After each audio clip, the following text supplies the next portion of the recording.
Ladies, I can't tell you how many times I've had a wife tell me, oh, I wish my husband would be the spiritual leader of my family, of our marriage, but he's just not. Well, I want to share a couple of thoughts with you. Often a man will not step up and fill that void if you're already filling it. Sometimes in our eagerness, we're the ones just jumping in there and praying for the kids at bedtime and praying after dinner and opening the Bible and saying, hey, why don't we open the Bible now together as a family? And those are all good things, but one husband told me many years ago, and I'll never forget this, she needs to leave a vacuum of leadership in order for me to see the need and fill it. And I thought, ooh, that's kind of interesting, because sometimes in our eagerness, we jump in there and don't let there be a vacuum where your husband feels the need to step up and fill that role. Also, sometimes, just sometimes, this is probably not true for all of you, but I know I've been convicted of this, women love words.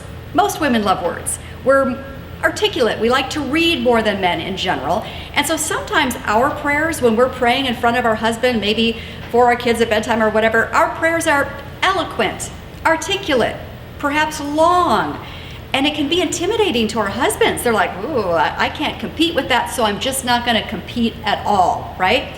So maybe another idea is to keep our prayers a little more, short, simple. God hears your heart, but we don't want to unintentionally spiritually intimidate our husbands. And again, let there be a little bit of a void of leadership.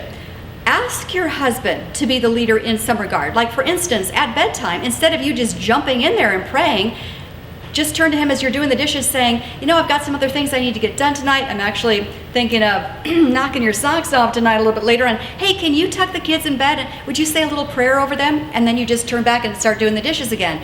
And you've planted that seed in his mind. Maybe you've given him a little incentive too. But you've also let there be a void where you're letting him know that you're kind of busy doing these other things. Would he pray for the kids tonight?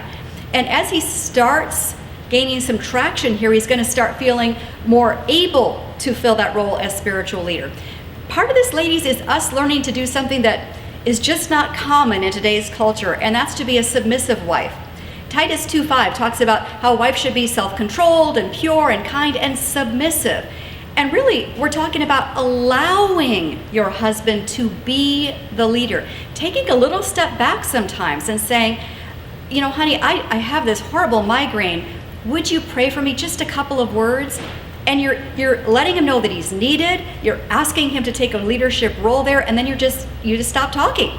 And 10 to 1, your husband will step up. It might not be a long prayer. It does not need to be a long prayer, but it gives him confidence. He gets traction. I can do this. My wife was greatly helped by this prayer, and he's more likely to do it again in the future. Just some thoughts for you today.